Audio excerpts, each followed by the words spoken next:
मेरे काफ़ी वीडियोज़ में कमेंट आए हैं कि पति पैसा ही नहीं देता है तो हम बचत कहाँ से करें और हम पैसा कैसे बचाएं।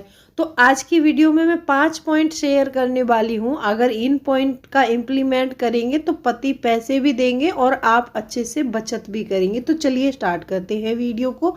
दोस्तों, वीडियो स्टार्ट होने से पहले एक नम्र निवेदन है, अभी तक आपने चैनल को सब्सक्राइब नहीं किया है तो प्लीज़ सब्सक्राइब करिए अपने इस चैनल को और बेल आइकन को भी ज़रूर प्रेस करना ताकि ऐसी इंटरेस्टिंग वीडियो की नोटिफिकेशन आपको मिलती रहे। दोस्तों, वीडियो पसंद आए तो एक लाइक ज़रूर करना और सब्सक्राइब करना बिल्कुल फ्री है, कोई भी चार्जेस नहीं है।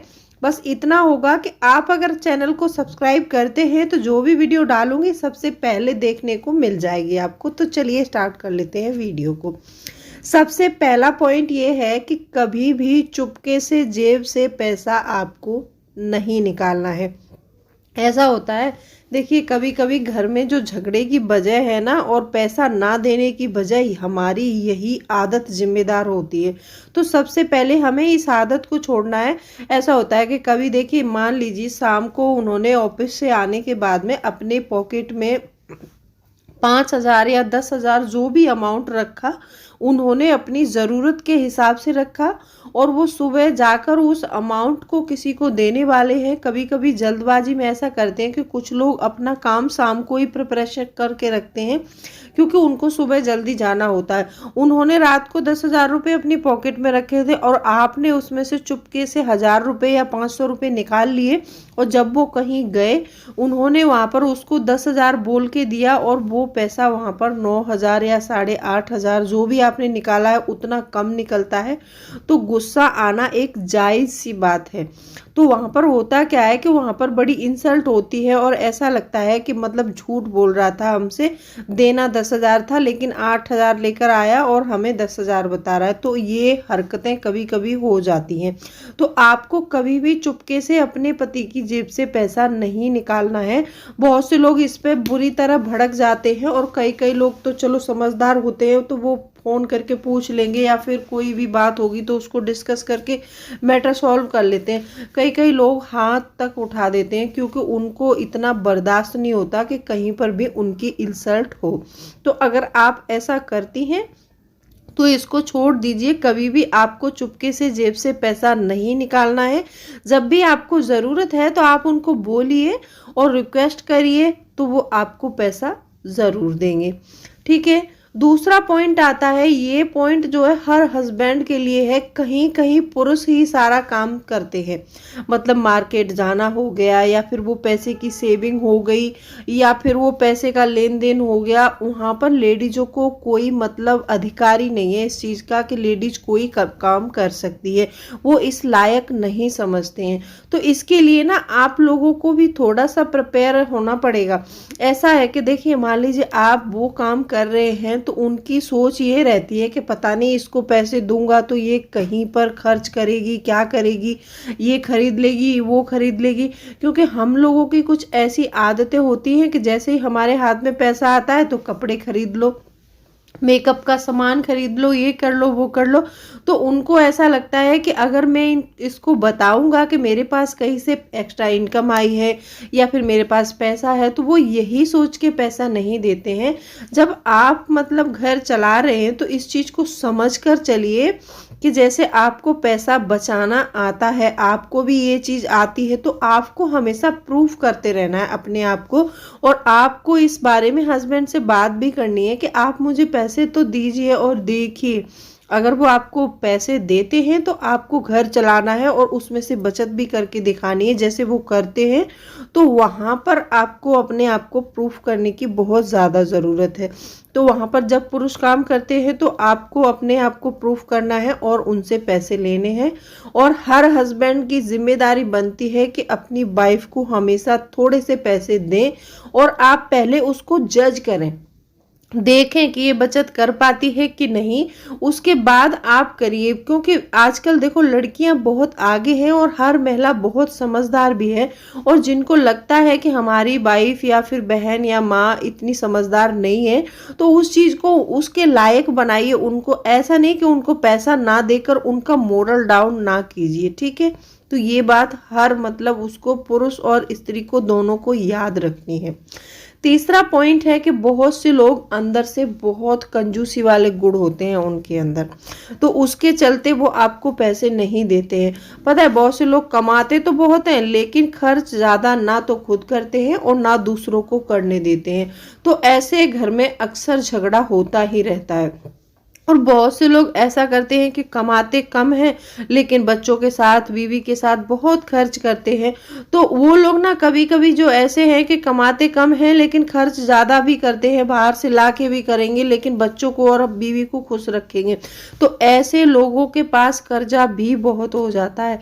इस बात को बीवियों को भी याद रखना है कि जितनी उनकी हस्बैंड की कमाई है, अगर वो उसमें से आपको पैसे दे पा रहे हैं तो लीजिए, अगर नहीं दे पा रहे हैं तो आप उस सैलरी को पूछिए कि कितनी सैलरी है, उसके अकॉर्डिंग आप खुद प्लान बना के दीजिए उनको कि आपकी सैलरी इतनी है तो इसमें से इतना बचा लो, इतने में खर्च कर लो।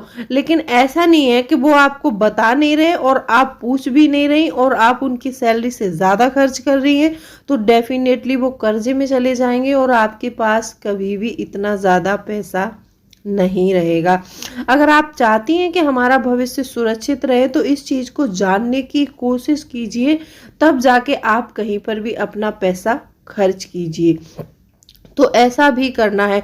अगर हाँ ऐसा है कि जानते बूझते वो आपको पैसे नहीं दे रहे हैं, कमा खूब रहे हैं लेकिन आपको पैसे नहीं दे रहे हैं, कंजूसी दिखा रहे हैं, तो इस चीज़ को आपको उनसे डिस्कस करना चाहिए और बैठकर अपना सुलझाइए इस चीज़ को, बहुत अच्छे से मतलब सुलझ सकता है। तो मतलब ऐसे करके आपको उनसे पैसे निकलवाने हैं। आप जो भी सामान बता रहे हैं तो आप लिस्ट बना के दे दीजिए, वो मतलब आपका लेके आएंगे सामान।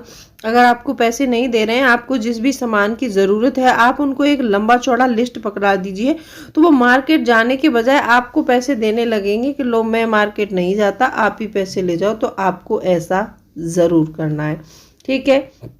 नंबर 4 है, देखो कभी कभी आर्थिक स्थिति भी खराब होने के कारण वो आपको पैसे नहीं दे पाते हैं, और होता यह है कि उनकी आर्थिक स्थिति खराब है, वो झेल रहे हैं इस चीज को लेकिन आपको नहीं बता रहे हैं। बहुत से पति ऐसे होते हैं कि मतलब कुछ भी प्रॉब्लम होती है तो वो खुद ही झेलते रहते हैं, बीवियों के साथ शेयर नहीं करते हैं, चाहे उनकी आर्थिक स्थिति खराब हो या फिर ऑफिस में कोई भी मतलब ऐसा इंसिडेंट हो सकता है कि जिससे मतलब पैसे नहीं आ रहे हैं ज़्यादा, या फिर कोई भी वजह से उनका मूड खराब हो सकता है।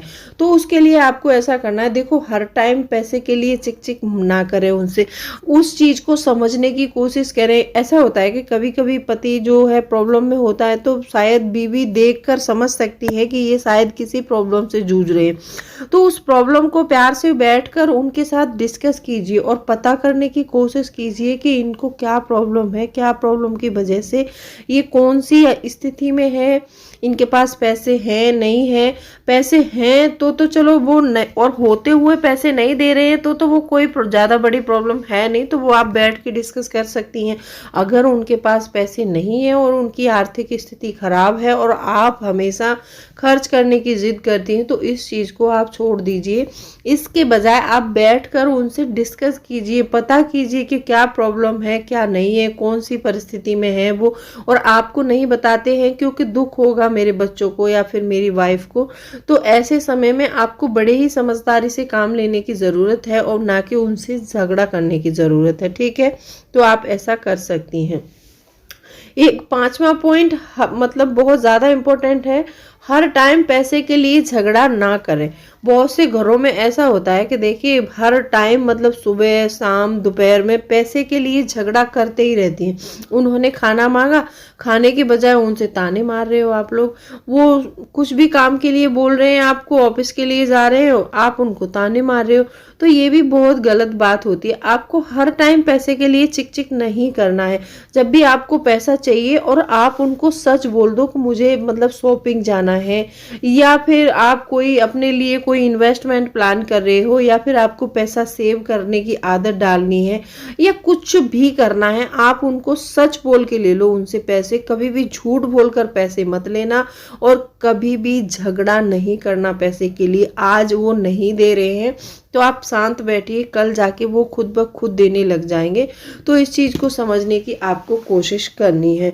अच्छा, एक कमेंट आया था, वो दीदी पंजाब से हैं, उन्होंने बोला था कि मतलब मेरे हस्बैंड तो इतना शराब पीते हैं, और शराब में उन्होंने बहुत कुछ बिगाड़ दिया है घर में। तो देखो, हर मतलब जेंट्स की आदत होती है ये शराब पीना और ये करना, लेकिन आपको ऐसा नहीं करना है। मेरी रिक्वेस्ट है उनके हस्बैंड से कि वो ऐसा ना करें और शराब को छोड़ दें। शराब पीने से ना घर बर्बाद होता है, किसी का भी भला नहीं हुआ है। शराब पीने वाले लोग ना अपना मानसिक संतुलन खो बैठते हैं, और उनको पता ही नहीं चलता है कि हम कर क्या रहे हैं। वो पत्नी के गहने भी बेच देंगे, जमीन भी बेच देंगे, कहीं से भी उधार लाएंगे पैसा, कितना भी इंटरेस्ट पर ले आएंगे, लेकिन ऐसा नहीं करना है उनको। ये शराब पीने वाली आदतें हैं ना, बहुत गंदी आदत है। इससे आपके बच्चों का भविष्य बर्बाद होता है, और आपके घर में आर्थिक तंगी तो इतनी हो जाती है कि बच्चे बीबी हर टाइम पैसे के लिए तरसते ही रहते हैं। तो जो भी लोग शराब पीते हैं और मेरा वीडियो देख रहे हैं, तो प्लीज़ आप इस शराब को छोड़ दीजिए और इसको करके अपने बच्चों पर ध्यान दीजिए। तो ये स्पेशली रिक्वेस्ट किया था उन दीदी ने मेरे से, वो दीदी पंजाब से हैं। उन्होंने नाम लेने से मना किया है कि नाम नहीं लेना मेरा, लेकिन मेरी रिक्वेस्ट है, कोई भी हस्बैंड अगर शराब पीता है तो उसको छोड़ना चाहिए।